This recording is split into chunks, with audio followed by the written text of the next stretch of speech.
Day 8 of our road trip from Alberta to Missouri. Today we took a side quest road trip to Arkansas.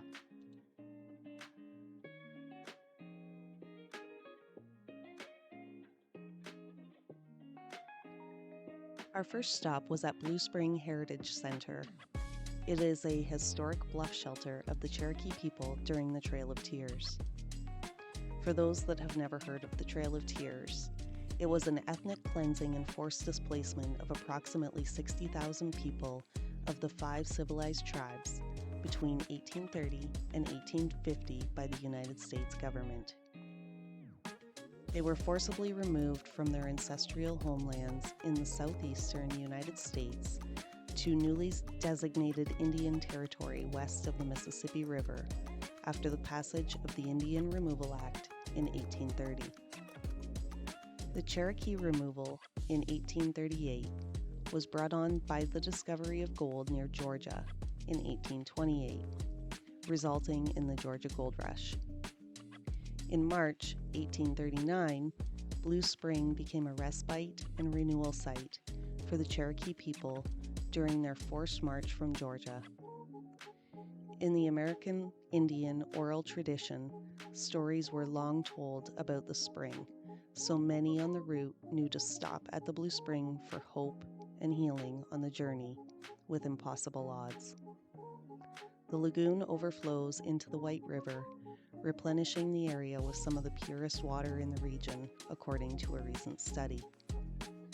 A source of energy and power, the water became a magnet for activity that fed the spirit, healed physical and emotional wounds, and helped build a community. It is noted that American Indian tribes put their differences aside when they entered the spring area, as it was considered sacred ground. 38 million gallons of cold, clear water flow through the spring each day. Divers have descended to a depth of 229 feet, and the spring's bottom has not yet been located. The source of that water is still unknown. There is also a medicine wheel on the property. The medicine wheel garden features healing herbs and native plants based on spiritual practices of many American Indian nations. In the American Indian tradition, the garden is planted in a circular design and divided into 4 sections, starting in the east, then moving through the south, west, and north. The pattern symbolizes the sacred cycles of life and the intimate connection of all living things. It is said that endless lessons of wisdom have been known to be experienced within the medicine wheel. Our next stop was Thorn Crown Chapel, which has been on my list of must-visit places since I saw it on 19 Kids and Counting in 2014 and thought it was one of the most beautiful things I had ever seen. The chapel is 48 feet tall, contains 425 windows, and over 6,000 square feet of glass. Its dimensions are 24 feet by 60 feet. The chapel is made with all organic material to fit its natural setting. The only steel in the structure forms a diamond-shaped pattern in its wooden trusses. The building has a native flagstone floor surrounded with a rock wall, which gives the feeling that the chapel is part of the Ozark hillside. Since the chapel opened in 1980, over 7 million people have visited this woodland sanctuary. Next, we did a drive through Eureka Springs. This place is kind of tough to describe because it's like you're transported to another time and place. And poor Devin was a little stressed driving his big truck through the narrow streets of this city. It's a city in the Ozark Mountains of northwest Arkansas. It's known for the preserved Victorian buildings of its historic district, such as the Palace Bathhouse, Basin Park Hotel, and Crescent Hotel, all built around the city's natural springs. Eureka Springs was originally called the Magic City, then Little Switzerland of the Ozarks, and later the Stair-Step Town, because of its mountainous terrain and the winding up and down paths of its streets and walkways.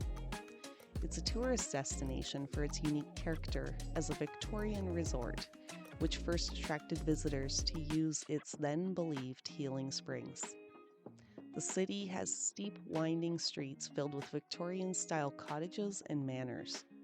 The historic commercial downtown of the city has an extensive streetscape of well-preserved Victorian buildings.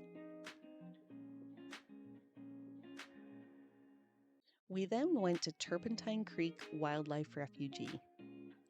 They have over 500 rescued animals from private owners, roadside zoos, and situations of abuse and neglect. Currently, 14 of the rescues were bred by none other than Joe Exotic. It was an extremely hot day and we had bad timing as we showed up in the heat of the afternoon.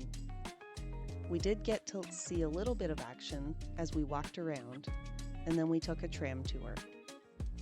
My favorite part, though, of course, was watching the bear play in the pool.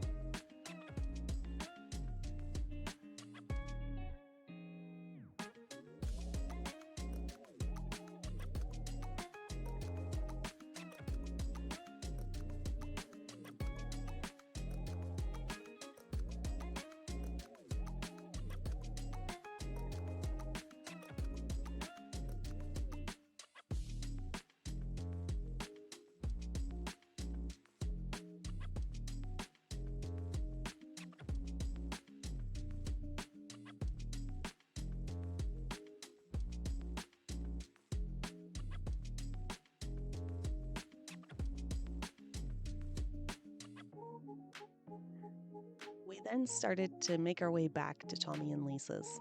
We came across this beautiful bridge on the way home and pulled over to check it out. It was in Shell Knob, Missouri, on Table Rock Lake. It was beautiful. This lake is rated as one of the top 14 in the United States. Nationally known for its bass fishing, this clear water lake with gorgeous vistas is also an ideal setting for swimming, boating, water sports, and rivals some Caribbean islands with its excellent scuba diving.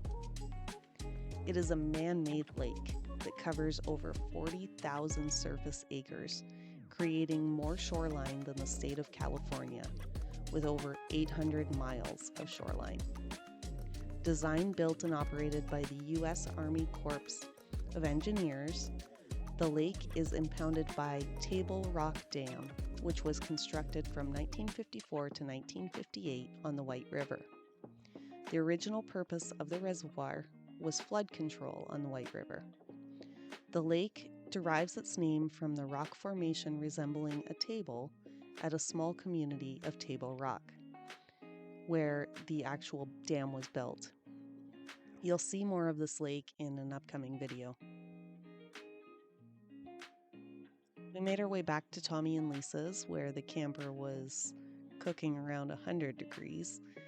The air conditioner couldn't even keep up, but we eventually got it cooled down. And that evening we had a bite to eat, visited with some friends, and there may or may not have been some questionable liquor from Mexico taking place. This video was a long one, so thanks for hanging in there if you're still with us, and we'll catch you on day 9.